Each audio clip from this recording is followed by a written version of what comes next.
한 목소리로 봉독하겠습니다. 시작. 하나님이여 내 마음을 정하여 싸우니 내가 노래하며 나의 마음을 다하여 찬양하리로다. 비파야 수금아 깰지어다. 내가 새벽을 깨우리로다. 여호와여 내가 만민 중에서 주께 감사하고 온 나라 중에서 주를 찬양하오리니 주의 인자하심이 하늘보다 높으시며 주의 진실은 공창에까지 이르나이다. 하나님이여 주는 하늘 위에 높이 들리시며 주의 영광이 온 땅에서 높임 받으시기를 원하나이다. 주께서 사랑하시는 자들을 건지시기 위하여 우리에게 응답하사 오른손으로 구원하소서. 하나님이 그의 성소에서 말씀하시되 내가 기뻐하리라. 내가 세겜을 나누며 숫꽃 골짜기를 측량하리라. 길라앗이 내 것이요 므낫세도 내 것이며 에브라임은 내 머리의 투구요 유다는 나의 귀이며 모압은 내 목욕통이라. 에돔에는 내 신발을 벗어 던질지며 블레셋 위에서 내가 외치리라 하셨도다. 누가 나를 이끌어 견고한 성읍으로 인도해 드리며 누가 나를 에돔으로 인도할꼬. 하나님이여 주께서 우리를 버리지 아니하셨나이까. 하나님이여 주께서 우리의 군대들과 함께 나아가지 아니하시나이까. 우리를 도와 대적을 치게 하소서. 사람의 구원은 헛됨이니이다. 우리가 하나님을 의지하고 용감히 행하리니 그는 우리의 대적들을 밟으실 자심이로다. 아멘. 오늘은 시편 108편 말씀을 가지고 위기 앞에서라고 하는 제목으로 묵상 나눔하도록 하겠습니다. 시편 108편은 바벨론 포로 시대 이후에 불려지던 찬양시로서 다윗이 노래했던 두 편의 비탄시의 찬양 부분만을 발췌해서 하나로 만든 혼합시입니다. 전반부인 1절로 5절은 다윗이 사울을 피해서 도망치던 시편 57편 7절로 11절에서 또 후반부인 6절에서 13절은 다윗이 주변국들을 정복하던 시기를 배경으로 한 시편 60편 5절에서 12절에서 발췌한 것입니다. 시인은 이 옛 시를 가져다가 오늘 위기에 맞닥뜨린 자신의 노래로 다시 부르고 있습니다. 자, 오늘 먼저 1절을 봅니다. 내 마음을 정하여 싸우니 내가 노래하며 마음을 다하여 찬양하리로다 그랬습니다. 자, 도망자의 신세로 사울을 피해 다니던 다윗은 하나님께 자신의 마음을 확실하게 정하였다 이렇게 선언하고 있습니다. 어떤 상황이 그에게 닥쳐오더라도 그가 마음을 다하여 하나님을 노래하고 찬양하겠다는 거죠. 죽으면 죽으리라고 하는 마음으로 하나님께 모든 것을 내어 맡기자 그는 더 이상 두려워하지 않고 마음에 담대함을 얻게 되었습니다. 그래서 사울이 그토록 그를 죽이려고 많은 노력을 기울였지만 그는 더 이상 두려워하거나 낙심하지 않고 모든 어려움을 이겨낼 수 있었던 것입니다. 한번 따라해 봅시다. 마음을 확정하라.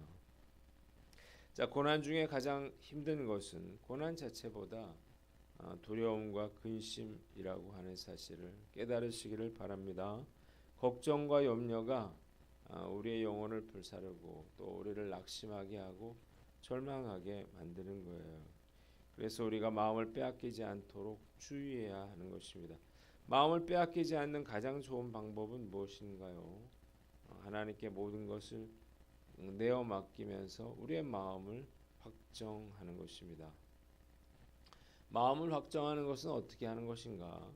다니엘 3장에 보면 다니엘의 세 친구들은 금신상에 절하지 않으면 그들을 풀무불에 던져 넣겠다고 하는 느부갓네살 왕의 명령을 거절하면서 자신들이 섬기는 하나님이 정말 살아계신다면 그들을 맹렬히 타는 풀무불 가운데에서 능히 건져내실 것이고 그리 아니하실지라도 금신상에게 절하지 않겠다 이렇게 말을 해요. 자, 마음을 확정한다고 하는 의미가 어떤 것인가를 우리가 잘 알 수 있습니다. 저도 이런 경험이 있습니다. 여러 가지 어려운 일들이 동시에 일어나서 극도로 그런 불안감과 두려움 가운데 있었을 때 그냥 죽으면 죽으리라고 하는 마음, 이런 마음으로 주님만 바라보겠다 주님께 온전히 맡기겠다. 어떻게 하시든 순종하겠다. 이렇게 다짐을 하니까 안개가 물러가듯이 두려움과 염려가 한순간에 사라지는 것을 경험하게 되었습니다. 그러니까 내 생각이 있잖아. 이렇게 되어야 한다는 거. 근데 이걸 내려놓으니까 마음을 확정하니까 그러니까 정말 마음에 평안함이 생기더라고요. 요즘 여러분들을 힘들게 하는 것은 어떤 것인가요? 상황을 생각하면 마음이 힘들고요. 또 두려움이 생기는 법이에요. 그래서 우리가 그럴 때일수록 우리의 마음을 확정하고 내 생각을 내려놓고 하나님께 모든 것을 맡겨야 하는 것입니다. 하나님께서 뜻하신 바대로 이루어지지 않겠습니까? 그래야만 두려움이 사라지고 또 평안함을 얻게 되는 거예요. 그리고 또 다니엘의 세 친구들이 풀무불에서 기적을 경험했던 것처럼 불가능을 가능케 하시는 그런 하나님의 역사도 경험할 수 있게 되는 것입니다. 오늘 우리가 아무리 어려운 상황 가운데 있더라도 이 주님의 사랑과 약속을 온전히 믿고 마음을 확정하는 저와 여러분들 되시기를 주님의 이름으로 축원합니다. 두 번째는 2절에서 5절인데요. 2절을 보니까 비파야 수금아 깰지어다 내가 새벽을 깨우리로다 그랬습니다. 다윗은 마음을 확정하겠다고 했어요. 하나님을 노래하고 찬양하겠다고 했습니다. 그러면서 그가 새벽을 깨우겠노라 이렇게 선언합니다. 그리고 만민 중에 주님께 감사하며 주를 찬양하고 주의 영광이 온 세계 위에 높아지게 해달라 이렇게 고백하고 있습니다. 자, 본문이 우리에게 주는 교훈이 있는데 새벽을 깨워라는 거예요. 말씀 묵상하면서 새벽의 중요성을 다시 한번 생각하게 됩니다. 새벽은 어둠이 물러가고 새날이 시작되는 첫 시간이에요.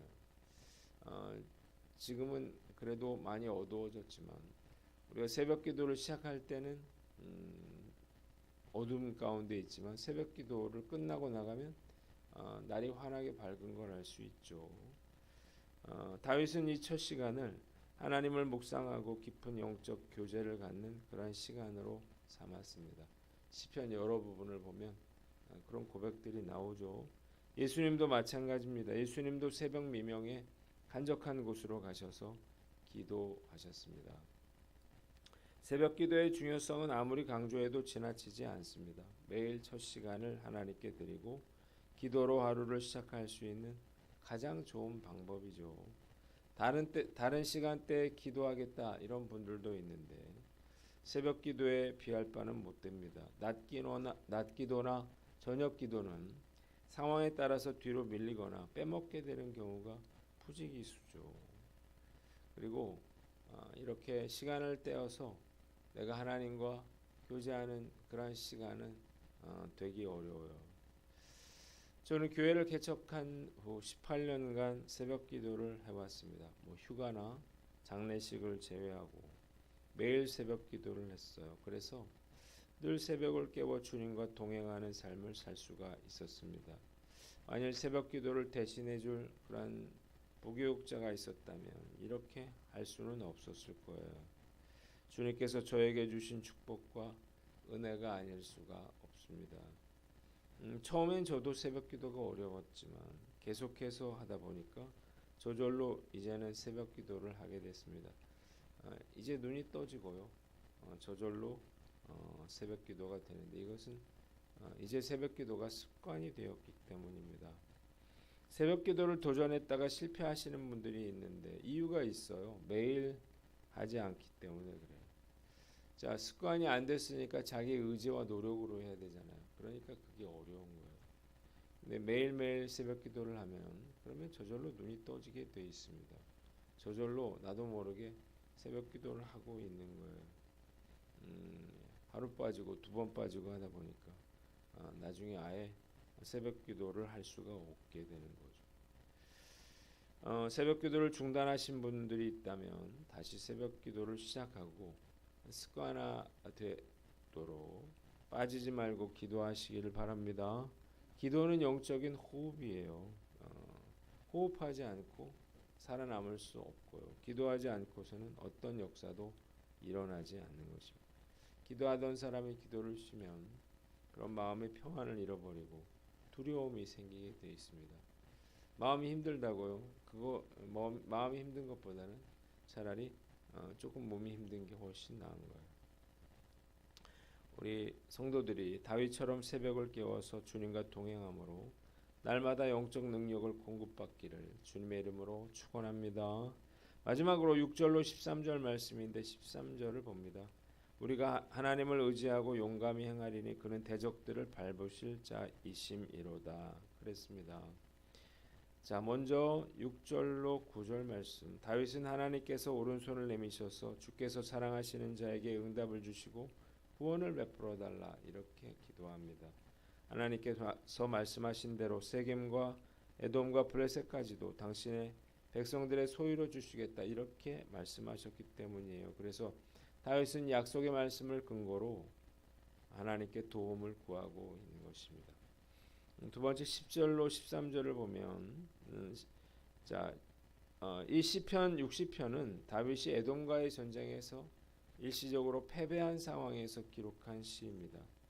다윗은 전쟁에서의 패배를 하나님께서 그들과 동행하지 않으신 것에서 찾았어요. 그래서 하나님께서 정말 그들을 내버리신 것인지 그들의 군대와 함께 나아가지 않으실 것인지를 하나님께 묻고 있는 것입니다. 다윗은 하나님이 그들과 함께 하시면 승리를 얻게 되고 원수를 짓밟게 될 것이라고 확신했습니다. 그래서 하나님께서 그들을 도우셔서 원수들을 물리쳐 달라 이렇게 호소하고 있는 것입니다. 본문이 우리에게 주는 교훈이 있는데 하나님의 약속의 근거에 기도하라는 것입니다. 자, 다윗이 에돔과의 전쟁에서 승리할 수 있다고 확신하는 것은 이미 하나님께서 그들에게 주신 약속에 있었습니다. 자, 그래서 다윗이 하나님의 약속의 말씀에 근거하여 기도하며 도움을 구하고 있는 것입니다. 하나님의 말씀은 반드시 성취된다는 사실을 깨달으시기를 바랍니다. 하나님께서 말씀하셨다면 그것은 언젠가는 실제가 되는 거예요. 구체적인 현실이 되는 것입니다. 그래서 우리 역시 하나님의 약속을 신뢰하고 믿음으로 부르짖어 기도해야 하는 것입니다. 이를 위해서 가장 중요한 것이 뭘까요? 바로 말씀 묵상이죠. 말씀에 대해서 잘 알아야 그 말씀을 근거해서 기도를 하죠.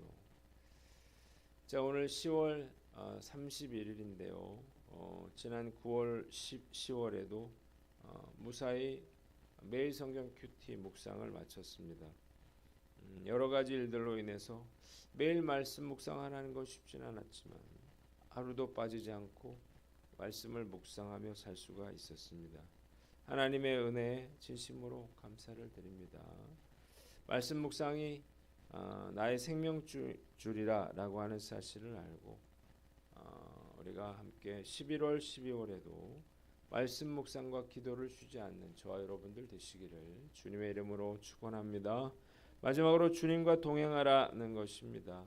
다윗은 에돔과의 전쟁에서 오직 하나님께서 함께해 주실 때만 승리할 수 있다는 사실을 깨달았습니다. 그래서 강력하게 하나님께 그들과 동행해 주시기를 부르짖어 기도하고 있는 거예요. 하나님께서 우리와 동행해 주시는 것만이 치열한 영적 전쟁에서 승리할 수 있는 비결이라고 하는 사실을 깨달으시기를 바랍니다. 아무리 군사가 많고 여러 나라의 도움을 받는다 하더라도 하나님께서 함께 해주시지 않는다면 결국 패배할 수밖에 없는 것입니다. 반면에 하나님만 함께 하시면 아무리 적은 군사라도 전쟁에서 승리할 수 있습니다. 전쟁의 승리는 나의 능력이 아니라 하나님의 능력으로 얻게 되는 것이기 때문이에요. 말씀 앞에서 과연 내가 의지하고 있는 것은 무엇인지 자문해 봅니다. 겉으로는 하나님을 의지한다고 말하지만 실제로는 돈과 사람을 의지하고 있지는 않는 거예요. 하나님이 외에 어떤 것도 의지할 대상은 아니에요. 오늘 말씀 앞에서 우리가 주님과 동행하는 것만이 승리와 축복의 삶의 비결임을 알고 오늘 하루도 온전히 주님과 동행하며 승리하는 저와 여러분들 되시기를 주님의 이름으로 축원합니다. 기도하겠습니다. 하나님 아버지, 우리가 마음을 확정하며 새벽을 깨우고 하나님의 약속의 말씀을 붙잡고 주님과 동행하며 살게 하여 주시옵소서.